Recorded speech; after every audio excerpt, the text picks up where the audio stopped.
Let me tell you about the worst bug I ever chased. I built an agent, simple job, answer customer questions from a knowledge base. Worked perfectly in testing. I demoed it to my team, everyone loved it. Then we shipped it, real users started talking to it, and by turn 20 of a long conversation, it forgot the customer's name. Then it started making up return policies that didn't exist. Then, one day, I asked it the exact same question twice and got two completely different answers. No error, no crash, just an agent that quietly stopped being reliable. And here's the thing, I didn't have a bug in my code. I had a gap in my understanding. Because I didn't actually know what happens inside that black box between I send a message and I get a reply. So today we're opening it up.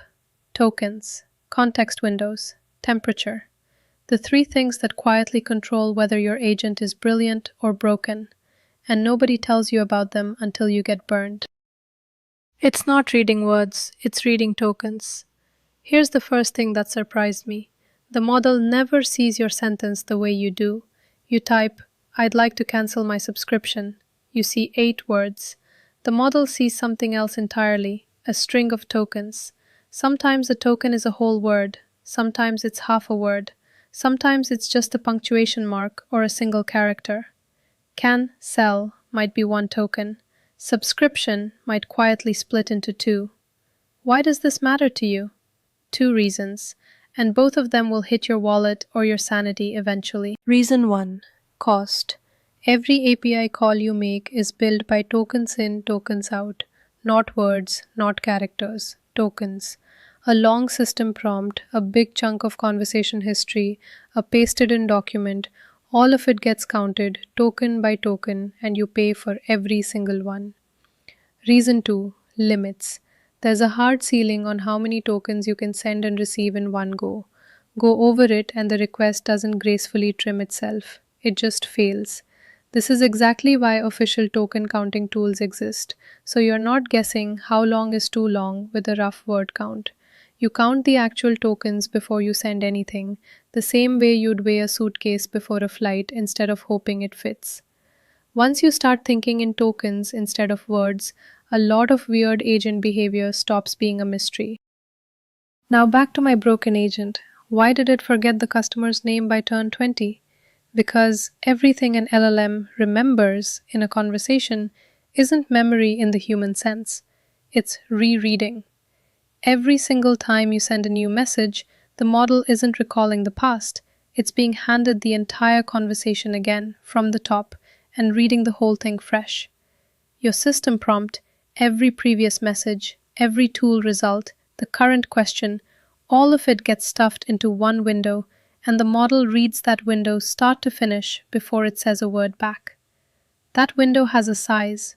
It's called the context window, and think of it as the model's short-term desk space, not a filing cabinet, a desk. Whatever fits on the desk right now is all the model can work with. The moment older messages get pushed off that desk to make room for new ones, they're gone. Not summarized, not remembered somewhere else. Gone. Unless you deliberately build something to save them. And here's the part that caught me. Today's models have wildly different desk sizes. Some are still working with a couple 100,000 tokens of space. The newest frontier models have pushed that past 1 million tokens, genuinely enormous. But, and this is the trap, a bigger desk doesn't mean the model pays attention equally to everything on it. Cram enough onto that desk, and quality can quietly degrade even before you hit the actual limit. Documentation on this literally calls it context rot. More room doesn't mean more focus. So my agent wasn't broken. It was just doing exactly what it was built to do, reading only what fit on the desk and losing the customer's name off the edge of it. Okay, second mystery. Why did the same question give me 2 different answers? That one has a name too, temperature. Here's the model's actual job, at every single step. Look at everything on the desk and predict the next most likely token.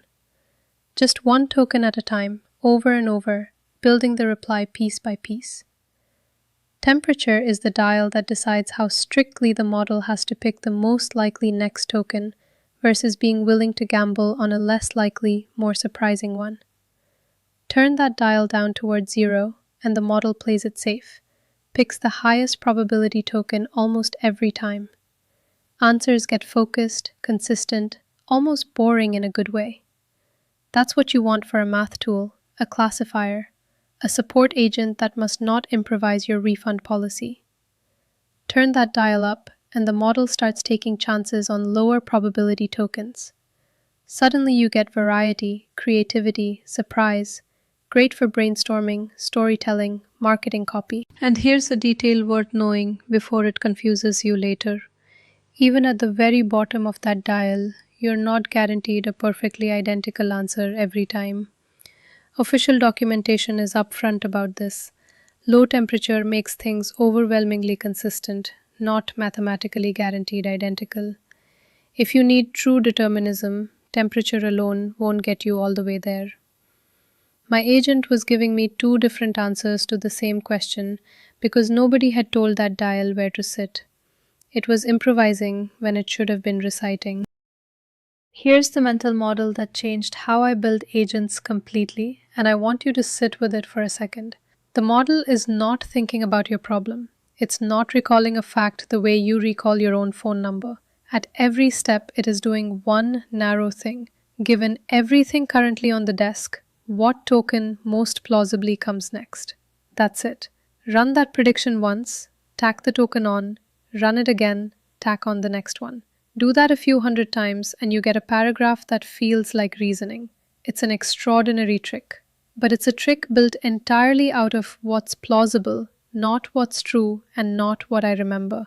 Which means what you put on that desk, what tokens are in that context window, and how tightly you've turned that temperature dial isn't a minor setting. It's the entire steering wheel. So what actually fixed my agent? I stopped guessing. I started counting tokens before every request instead of eyeballing word counts. I designed around the context window on purpose, trimming or summarizing older turns instead of just letting them silently fall off the desk. And I set temperature deliberately for the job at hand, near 0 for the parts that had to be consistent, higher only where I actually wanted variety. None of that is advanced engineering, it's just knowing what the three dials actually do instead of touching them blind. Every agent you're ever going to build, the tool callers, the researchers, the multi-agent teams coming later in this series, every single one of them lives or dies by these three things. Get tokens, context, and temperature wrong, and even the smartest agent architecture on top will feel unreliable. Get them right, and suddenly your agent feels less like a slot machine and more like software you can trust. Next episode, we take this a step further into prompting techniques that turn this raw prediction engine into something that reasons step by step on command. If your own agent has ever given you two different answers to the same question or quietly forgotten something mid-conversation, you now know exactly why. Drop it in the comments, I read everyone, and honestly, half of this series gets shaped by the weird bugs you all run into. See you in the next one.